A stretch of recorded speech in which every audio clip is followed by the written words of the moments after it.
Everyone is psychic, everyone is a medium, everyone has every spiritual ability any human has ever thought of and more. There are no exceptions, I don't care who you are. If you don't believe me, here are the only 3 things that can hold you back. Number 1, and probably the biggest one that I see that holds most people back, bad information. There's all these TV shows out there about psychic abilities and spirit communication that really sensationalize it. And it's really a bunch of over-exaggerated nonsense or straight-out fake. Those TV shows make our psychic abilities seem like something that they are not. Those TV show hosts and spiritual gurus make it seem like there's spirits standing all around us, but only they can see them. And that those spirits are communicating, but only they can hear them. And that's nonsense. It's so much more subtle than that. The way that every psychic medium sees a spirit is the same way that you recall a memory. The way that you see the imagery in your head is the same way that you're going to see a spirit. The only difference is you're not conjuring up the imagery, you're receiving the imagery from the energy of the spirit. And whenever a spirit communicates to you, it sounds like a thought. Except it's not a thought that you think, it's a thought that you receive. The second thing that holds people back if they're not caught up on the first thing is overthinking. Most people overthink because they're analytical, and there's nothing wrong with that. But if you're in the middle of using your psychic abilities or communicating with a spirit, and you're sitting there in your head thinking about what's going on,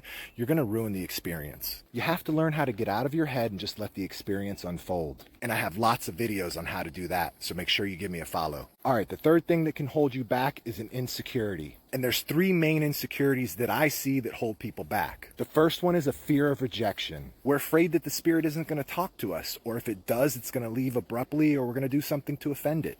Or if we're giving a reading for somebody else, we're afraid that that person won't like us if we get it wrong. The second insecurity is imposter syndrome. This is where you look at all those other famous psychic and mediums that you follow and you say to yourself, I'm not like them, I'm different, and if I try this, I'm pretending to be them. And the third insecurity is self-doubt. This is for those of you that are reading all the books, taking all the classes, doing all the stuff that you're supposed to be doing in order to develop your spiritual abilities, but it's just not happening for you. You've turned into this professional student thinking if I just have this one more piece of information, I'll be able to do it. But if you go deep enough into the emotions around that, what you're going to discover is this little voice that's saying, I'm not good enough to do this. Let me know which one's holding you back.